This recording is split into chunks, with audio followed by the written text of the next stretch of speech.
नमस्कार दोस्तों, मेरे YouTube channel career and motivation में आपका स्वागत है।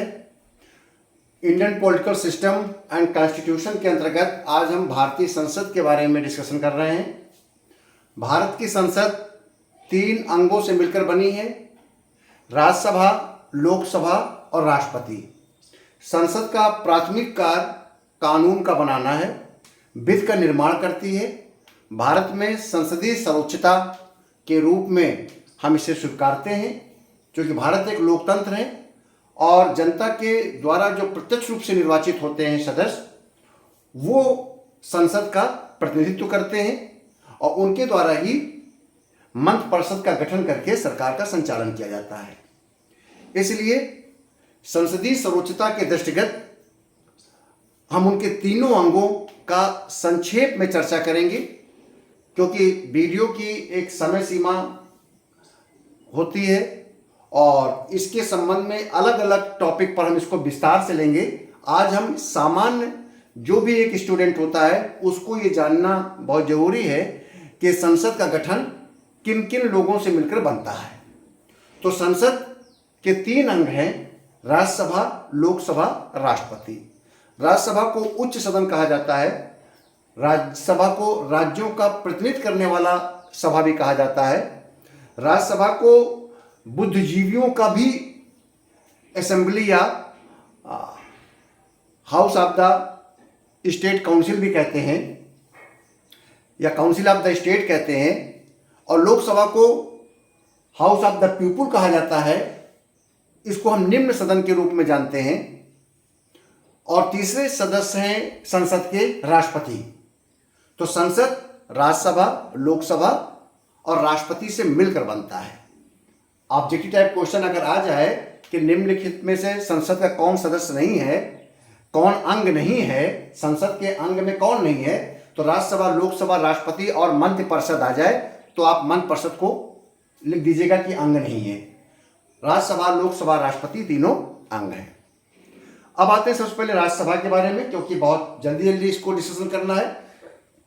ये वीडियो विस्तृत हो सकता है, इसलिए राज्यसभा की टोटल स्ट्रेंथ 250 है, जिसमें से 238 सदस्य विभिन्न राज्य तथा संघ शासित प्रदेश से राज्य विधानसभाओं के द्वारा निर्वाचित होकर अप्रत्यक्ष रूप से निर्वाचित होकर आते हैं।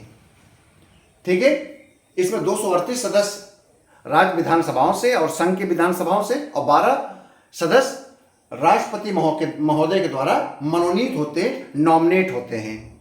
ठीक है, ये नॉमिनेशन साहित्य, कला, विज्ञान और समाज सेवा के क्षेत्र के हो सकते हैं। और वर्तमान में जैसे मैंने देखी, आप स्क्रीन दिख रहा है, इस समय 245 सदस्य हैं। 250 अधिकतम संख्या बताई गई है और वर्तमान में 245 सदस्य हैं। 233 निर्वाचित सदस्य हैं अप्रत्यक्ष रूप से और 12 सदस्य मनोनीत सदस्य हैं। जो भारत के उपराष्ट्रपति होते हैं वही राज्यसभा के सभापति के रूप में कार्य करते हैं, यानी कि पदेन होते हैं। पदेन सभापति का काम करते हैं उपराष्ट्रपति। और सीपी राधाकृष्णन, अभी हाल ही में इनका निर्वाचन हुआ है। सीपी राधाकृष्णन राज्यसभा के सभापति हैं और भारत के उपराष्ट्रपति हैं।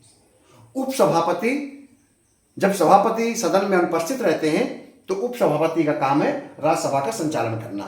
हरवंश नारायण सिंह उपसभापति हैं। अब इनके मैं बिंदुवार डिस्कशन कर लूं, क्योंकि जब मैंने पॉइंट लिख रखे हैं, पॉइंट काफी हैं।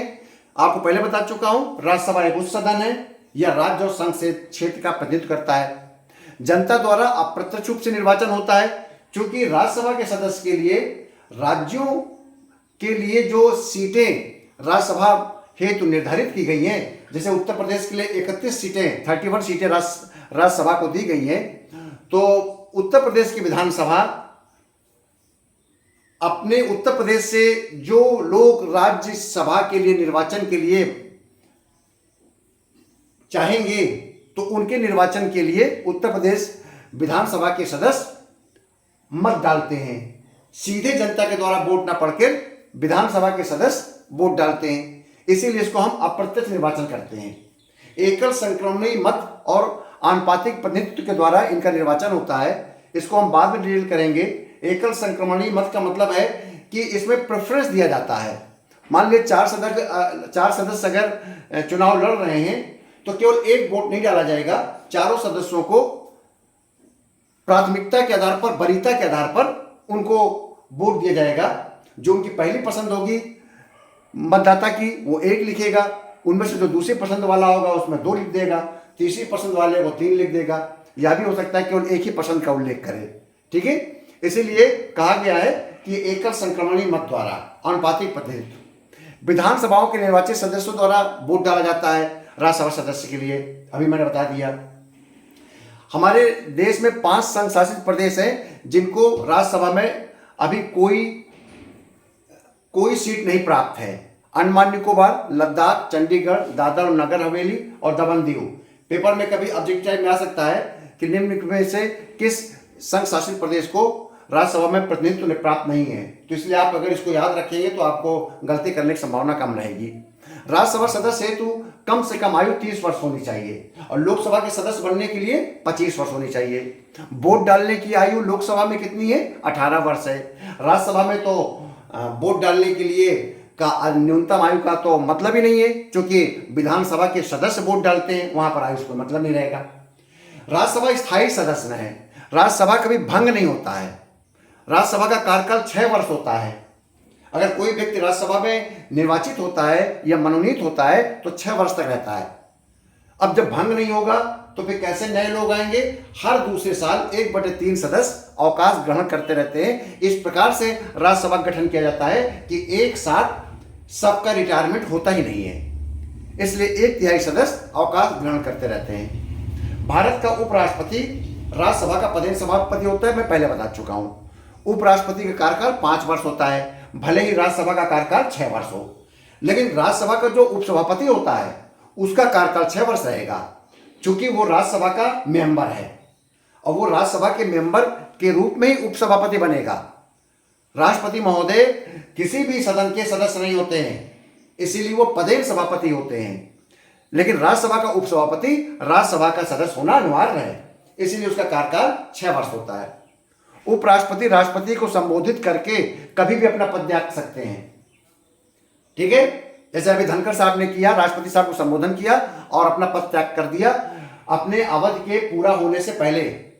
और यदि उपराष्ट्रपति को पद से हटाया जाना है तो राज्यसभा के तत्कालीन सदस्य संख्याओं के बहुमत से प्रस्ताव पारित करना पड़ेगा और लोकसभा उससे सहमत होगा तो उपराष्ट्रपति को पद से हटा दिया जाएगा। इसे हम महाभियोग नहीं कहते हैं, इसको पद से हटाने की प्रक्रिया ही कहेंगे। पद से हटाने की प्रक्रिया में राज्यसभा की टोटल जो स्ट्रेंथ है उस समय उसके बहुमत से और पारित हो जाए प्रस्ताव, और ये प्रस्ताव जब जाएगा लोकसभा में तो लोकसभा उससे सहमत हो जाए। ठीक है, और लोकसभा इसे स्वीकृत कर ले तो स्वीकृत कैसे करेगा लोकसभा भी साधारण बहुमत से पारित करेगा, जो उस समय लोकसभा में उपस्थित सदस्य होंगे उनके बहुमत से। यहां पर लोकसभा के टोटल सदस्य संख्या के बहुमत से नहीं करना है, बल्कि लोकसभा में जो उपस्थित सदस्य होंगे उस समय उनके बहुमत से अगर प्रस्ताव स्वीकार कर लिया जाता है। लेकिन राज्यसभा में तत्समय जितनी स्ट्रेंथ है राज्यसभा की उसके बहुमत से पारित होना चाहिए। ठीक है, अब आती है राज्यसभा की शक्तियां। राज्यसभा की शक्तियों में संविधान संशोधन में दोनों को बराबर शक्तियां लोकसभा राज्यसभा को, जिसमें 2/3 बहुमत से पारित करना पड़ता है, उसे बोलते हैं संविधान संशोधन। वित्तीय मामलों में राज्यसभा की शक्तियां नगण्य हैं, केवल सिफारिश कर सकती है। धन विधेयक राज्यसभा में प्रस्तुत ही नहीं हो सकता है। अगर धन से संबंधित कोई कानून बनना है तो राज्यसभा में प्रस्तुत नहीं होगा। राज्यसभा में लोकसभा से पारित होकर जाएगा और राज्यसभा उसे 14 दिन के अंदर अपनी सिफारिशों के साथ वापस करना पड़ेगा, उसको रिजेक्ट नहीं कर सकता है। अगर 14 दिन के अंदर वापस नहीं करता है तो लोकसभा उसे पारित मान लेगा। राज्यसभा को 2 मामलों में विशेष अधिकार है। अनुच्छेद 249, यह राज्य सूची के विषय को अगर राष्ट्रीय महत्व का घोषित कर दिया गया है और राज्यसभा उसे 2/3 बहुमत से प्रस्ताव पारित कर देती है तो फिर संसद कानून बनाने के लिए अधिकृत हो जाती है। और ऐसे ही अगर राज्यसभा को लगता है कि देश में कोई अखिल भारतीय सेवा का निर्माण किया जाना है तो वो 2/3 बहुमत से अगर प्रस्ताव पारित कर देती है तो उस पर अखिल भारतीय सेवा बनाने के लिए संसद अधिकृत हो जाता है। कभी कभी पेपर में कंफ्यूजन होता है, पेपर में आता है कि यदि अखिल भारतीय सेवा का निर्माण करना है तो किसको अधिकार प्राप्त है, लोकसभा, राज्यसभा, लोकसभा, राज्यसभा तथा विधानसभा, आगे आता है संसद। तो लोग क्या करते हैं, राज्यसभा टिक लगा देते हैं।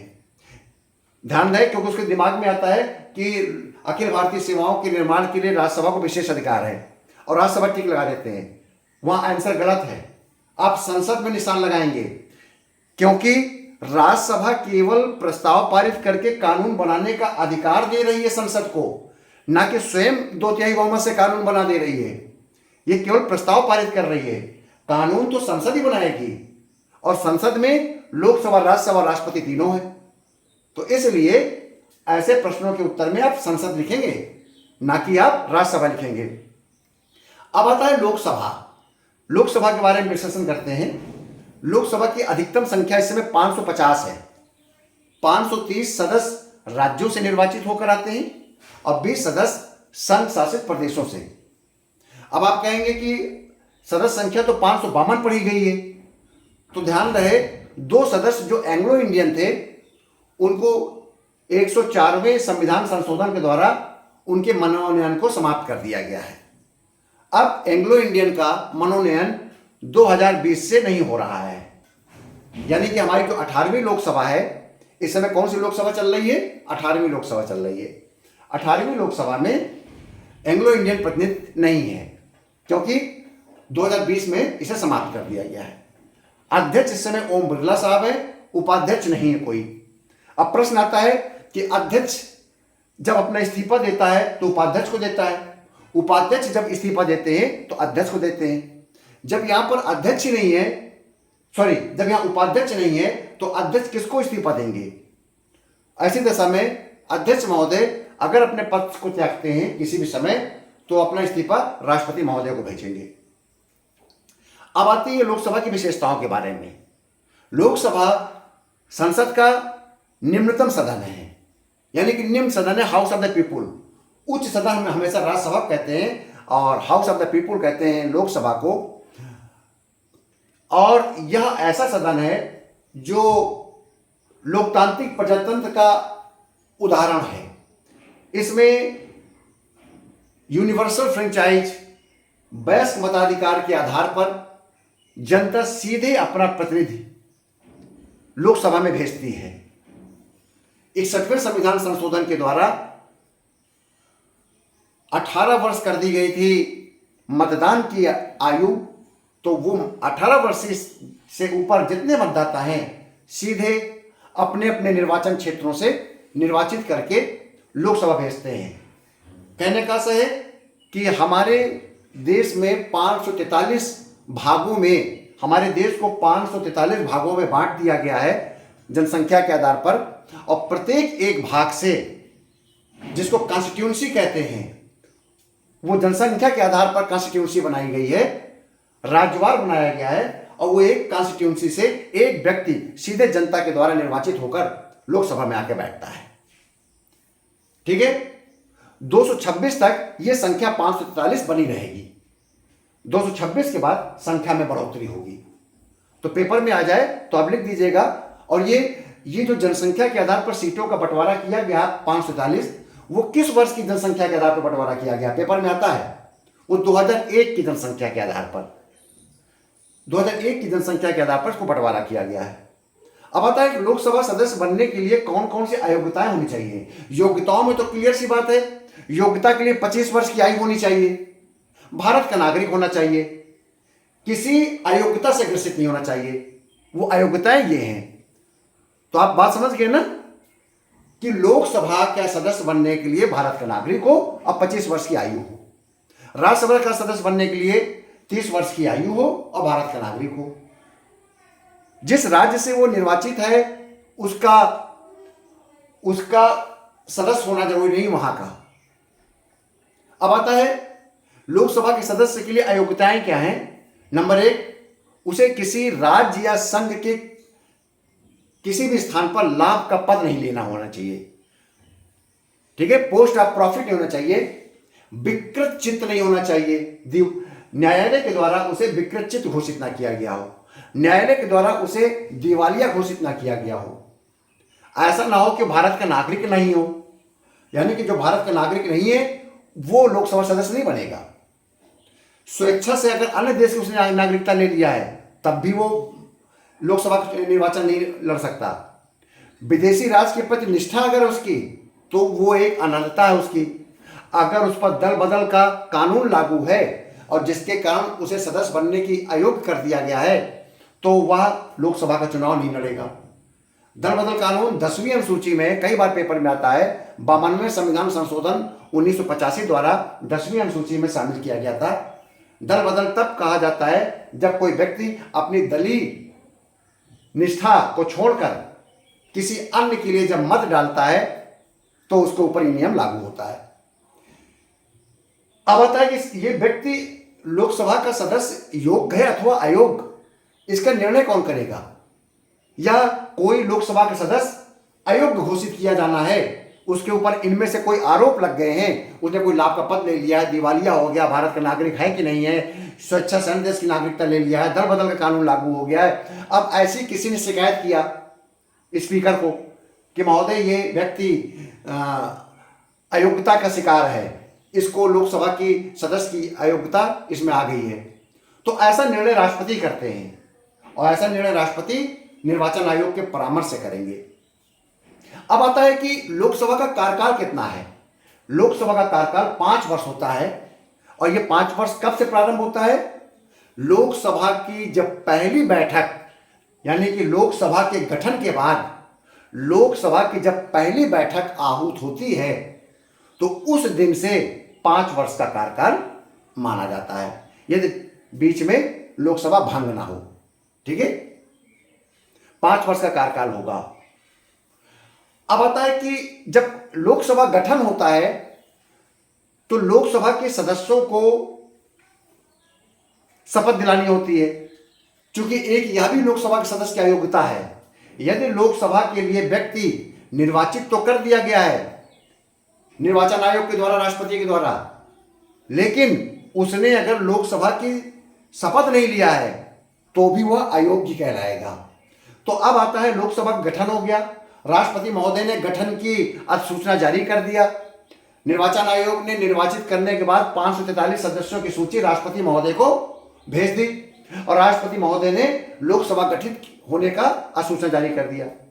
इसके पश्चात राष्ट्रपति महोदय लोकसभा के अधिवेशन की डेट निर्धारित करेंगे, क्योंकि आपको अभी राष्ट्रपति के कर्तव्यों के बारे में बताएंगे तब इसमें आ जाएगा विधायी कार्यों के बारे में। यहां हम केवल विधायी कार्यों की बात कर रहे हैं, अन्य किसी कार्य की बात नहीं कर रहे हैं। तो राष्ट्रपति महोदय नए लोकसभा के गठन की जब घोषणा करेंगे तो लोकसभा के अधिवेशन की डेट निर्धारित करेंगे। लोकसभा के अधिवेशन की डेट निर्धारित होगी तो कोई भी सदस्य व्यक्ति लोकसभा का सदस्य तब तक उसको कोई भी अधिकार प्राप्त नहीं होगा जब तक कि वो शपथ ना ले ले। अब प्रश्न उठता है कि शपथ कौन दिलाएगा? तो शपथ उस समय लोकसभा का जितने 543 मेंबर निर्वाचित होकर आए हैं, इनमें से जो सबसे सीनियर मोस्ट है, केवल उम्र में ही नहीं बल्कि अधिकतम बार निर्वाचित होकर आने वाली संख्या में भी, 7 बार, 8 बार, 9 बार बहुत से सदस्य निर्वाचित होकर आते हैं। तो ऐसे उम्र के साथ साथ अधिकतम बार निर्वाचित होने का जिसे सौभाग्य प्राप्त है, उसको राष्ट्रपति महोदय प्रोटर्म स्पीकर घोषित करते हैं। प्रोटर्म स्पीकर की नियुक्ति कौन करता है? राष्ट्रपति। और यह प्रोटर्म स्पीकर सदन में पहुंचकर राष्ट्रपति महोदय प्रोटर्म स्पीकर को शपथ दिला देते हैं, क्योंकि जब वो शपथ ले लेगा लोकसभा के सदस्य की, उसके बाद वो प्रोटर्म स्पीकर सभी 542 सदस्यों को शपथ दिलाएगा। जब वो सारे शपथ ले लेंगे तब सारे सदस्य 543 सदस्य मिलकर अपना एक स्थायी स्पीकर का मनोनयन या चयन या निर्वाचन करेंगे। एक मत से अगर हो जाता है तो इसको हम बोलेंगे आम सहमत के निर्वाचन। यदि मतदान के आधार पर इसमें मौका दिया जाता है कि जो लोग स्पीकर के पद के लिए निर्वाचन में शामिल होना चाहते हैं वो अपना मतपत्र यानी अपना प्रार्थना पत्र या निर्वाचन पत्र महासचिव लोकसभा के समक्ष प्रस्तुत करना होता है। ठीक है, नॉर्मली जो मंत्रि परिषद होती है या सत्तारूढ़ दल होता है उसका ही सदस्य लोकसभा का स्पीकर बनता है। ठीक है, तो प्रोटेम स्पीकर, जब लोकसभा के स्पीकर निर्वाचित हो जाता है तो प्रोटेम स्पीकर और सदन के नेता और विपक्ष के नेता मिलकर उस स्पीकर को अपने आसन तक पहुंचाते हैं। इस प्रकार से प्रोटेम स्पीकर काम खत्म हो जाता है, जैसे कि सबको वो ओथ दिला देता है और स्थायी स्पीकर की नियुक्ति हो जाती है। ठीक है, या निर्वाचन हो जाता है। अब स्पीकर की नियुक्ति हो गई, कोरम गणपूर्ति। सदन की कोई भी कार्यवाही चलाने के लिए एक समय में टोटल संख्या का 1/10 सदस्य होना चाहिए। अगर 1/10 सदस्य नहीं है तो कोई भी सदन का सदस्य कोरम की बात करेगा, कहेगा कि इस समय सदन में संख्या बल ठीक नहीं है, यानी कि 543 की संख्या है लोकसभा में, तो 54 सदस्य अगर सदन में नहीं है तो सदन की कार्रवाई नहीं होगी। इसको हम कोरम बोलते हैं। ठीक है, अब राष्ट्रपति का काम क्या है? इस संसदीय प्रणाली में राष्ट्रपति ही संसद की बैठक बुलाता है, जिसको बोलते हैं सत्र बुलाना। और बैठक बुलाने के बाद जब सत्र पूरा हो जाता है तो सत्रावसान करता है। ठीक है, कभी भी 2 बैठकों के बीच में 6 माह से ज्यादा का अंतर नहीं होना चाहिए। एक सत्र से दूसरे सत्र के बीच में 6 माह से ज्यादा का अंतर नहीं आना चाहिए, यानी प्रत्येक दशा में 6 माह बाद दूसरा सत्र बुलाया जाना चाहिए। ठीक है, तो एक वर्ष में कम से कम 2 सत्र होने चाहिए।